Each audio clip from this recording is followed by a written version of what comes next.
अस्सलाम वालेकुम दोस्तों, आप देख रहे हैं सजाद हुसैन यूट्यूब चैनल। आज मुझे एक भाई ने मैसेज किया है। पाकिस्तान में आई थिंक बाल फिंगर एक कंपनी है सऊदीया से, वैसे इंटरनेशनल कंपनी, लेकिन सऊदीया में उसके पास रिक्वायरमेंट है बहुत सारे कैटेगरीज की, और उसमें क्रेन ऑपरेटर भी रिक्वायर्ड है। तो उसने वहाँ अप्लाई करना था, तो उसने मुझसे जॉब इंटरव्यू के बारे में थोड़ी मालूमात लेने की कोशिश की है। तो मैंने उससे बात की है दोस्त से।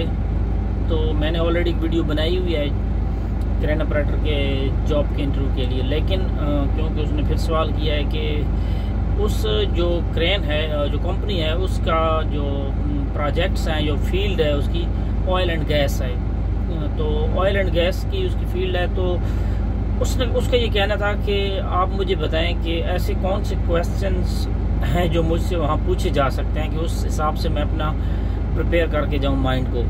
तो मैंने एग्जैक्टली तो मैं नहीं बता सकता कि वो जो आपका जो क्लाइंट होगा वो क्या पूछता है आपसे। मोस्टली वो क्रेन के रिलेटेड ही चीज़ें पूछेगा, लेकिन क्योंकि उसका कहना आगे से ये था कि अगर फील्ड जिस कंपनी की ऑयल एंड गैस है तो कोई ऐसे सवाल ना पूछे जो जॉब के से थोड़े से हट के हों या कुछ इस किस्म के हों कि जिनका मुझे नॉलेज ना हो, तो वहाँ पे मुझे प्रॉब्लम फेस करना पड़े। तो मैंने काफ़ी सोचा इस पे, क्योंकि हमारा तो काम ही ऑयल एंड गैस में कंटिन्यू यहाँ ही काम कर रहे हैं। तो मेरे जहन में ये आया कि वो आपसे इस फील्ड के बारे में चीज़ें पूछ सकते हैं थोड़ी बहुत, ठीक है।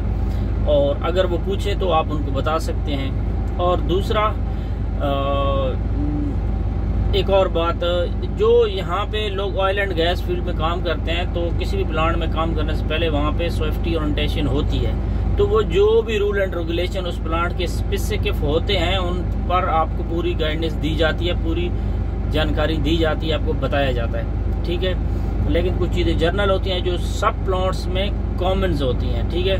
तो ऐसी भी चीज़ें आपसे पूछ सकते हैं, इनके बारे में आपको वैसे भी पता होना चाहिए, और होता भी है मोस्टली जो लोग प्लांट्स वगैरह में काम करते हैं।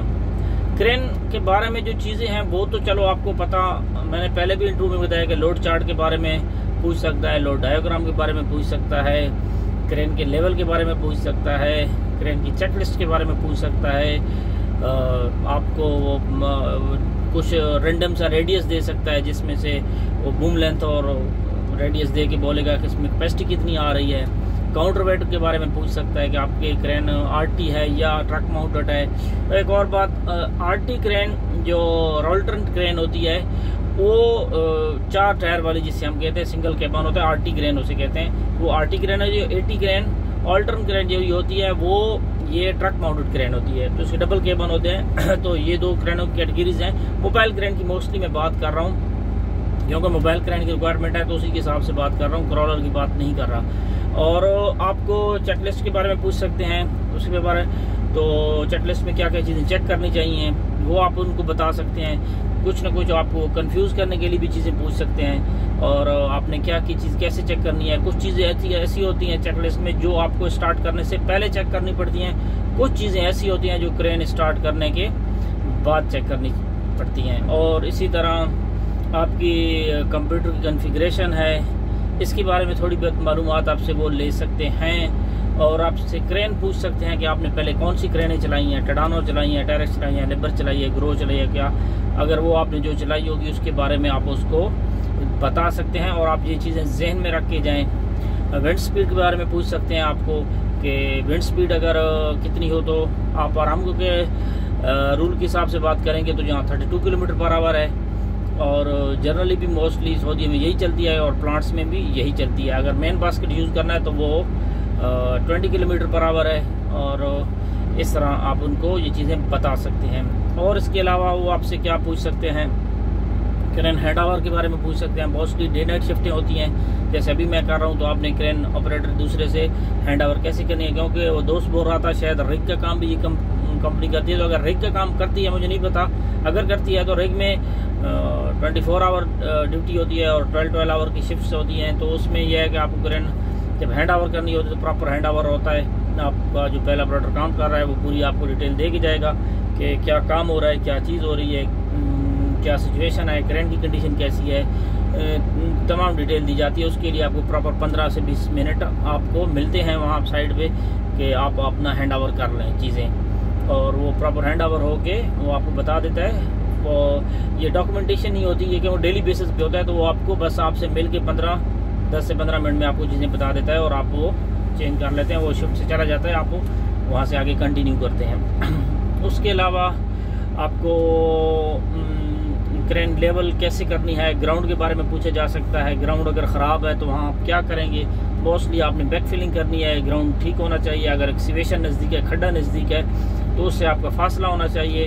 आपका फासला कितना होना चाहिए, इस चीज़ से भी आप ये फासला हमेशा डिपेंड ऑन द डीप होता है कि डिप्थ कितनी है आपकी। जितनी डिप्थ होगी, जितनी गहराई होगी, उस हिसाब से आपने उसको फासला रखना है। अगर 1 मीटर है तो आपको 2 मीटर फासला रखना है, 1 फीट है तो 2 फीट फासला रखना है, डबल करके ही रखना है। और ये यहाँ के प्लांट्स में इस तरह की चीज़ें जो होती हैं ये आपको पता होनी चाहिए। उसके बाद आपको अगर प्रैक्टिकली वहाँ पे उनके क्रेन पास अवेलेबल होगी तो वो आपको क्रेन भी चलवाएंगे। और वो तो ज़ाहिर बात है, अगर आप ऑपरेटर हैं तो आपको वो चलानी आनी चाहिए।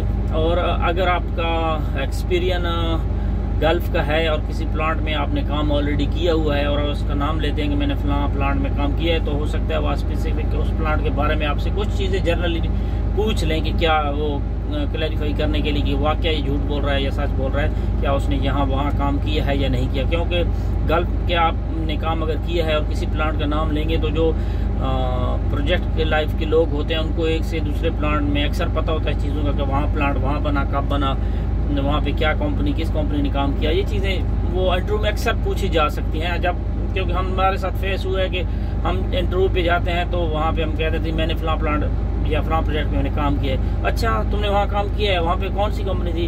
हाँ, फलां कंपनी थी। किस पैकेज में थे? फलां पैकेज में था। तो वो जब काम किया होता है तो चीज़ें पता होती हैं। वो सिर्फ ये चीज़ें क्लियर करना चाह रहे होते हैं कि वाकई इसने काम किया है या नहीं किया।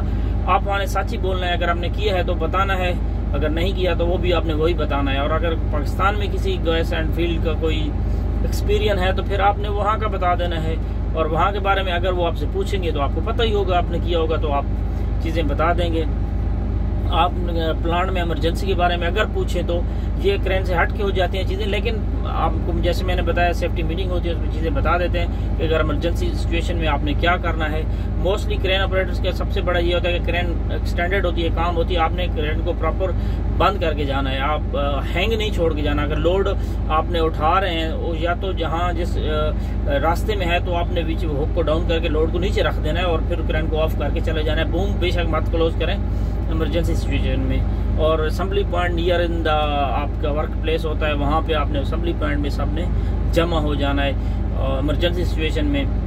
और अगर कोई इमरजेंसी आप इसके अलावा कोई फायर इमरजेंसी है तो उनके कॉन्टैक्ट नंबर दिए जाते हैं। उस सिचुएशन में आपने कॉल करनी है उन पर, और वहाँ जो प्लांट का नंबर जिससे एक्टिव करेंगे तो आपको बताते हैं कि ये नंबर पे कॉल करनी है। वहाँ पे अपने अपना नाम, आईडी और कंपनी और लोकेशन आपने उसको बतानी है और वो वहाँ फिर आपको जो है ना टीम आ जाती है आपकी हेल्प करने के लिए। और इस किस्म की जो सेफ्टी के रिलेटेड चीज़ें होती हैं ये तो फिर जब प्लांट में आप आते हैं तो आपको यहाँ पर बताई जाती हैं। लेकिन जो इंटरव्यू होता है उसमें ये मैं जनरली सारी बातें कर रहा हूँ कि आप अपने माइंड को इतना ओपनली चीज़ें आप तैयार होके जाएं कि आपको वहाँ पे कभी इस चीज़ का मसला ना बने कि कोई चीज़ पूछे तो आपको वहाँ पे पता ना हो।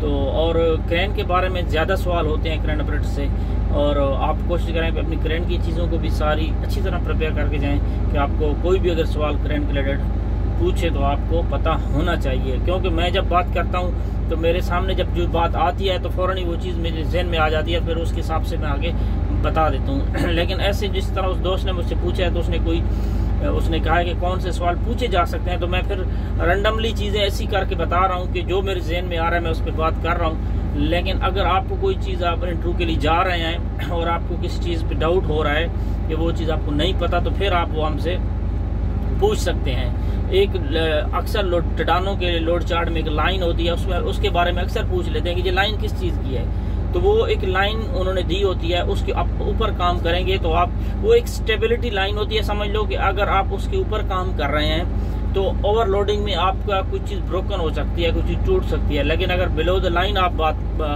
ऑपरेट कर रहे हैं, आपका क्रेन की कॉन्फ़िगरेशन उसकी लाइन के नीचे है, तो वहाँ पे अगर आप ओवरलोडिंग करते हैं तो वो आपकी क्रेन टूटने के बजाय पलटने के ज़्यादा चांसेस होते हैं, पीछे से उठने के ज़्यादा चांसेस होते हैं। तो वो बेसिकली इसलिए होती है क्योंकि वो एंगल के हिसाब से दी गई होती है कि जैसे एक क्रेन का अगर बूम आप पे आप ओवरलोड करेंगे तो वो कभी भी क्रेन पीछे से उठेगी नहीं, क्योंकि बूम उसका अप होगा, रेडियस कम होगा, बूम कम निकला होगा, वो कुछ चीज़ तोड़ सकती है। लेकिन ये सारी चीज़ें इंटरव्यू में आती हैं, और भी बहुत सारी चीज़ें होती हैं। आप हमें सवाल कर सकते हैं, हम इंशाल्लाह उस पर जवाब देंगे। उम्मीद करते हैं आपकी मालूमात में इजाफा होगा। दुआ में याद रखिएगा। अल्लाह हाफिज़।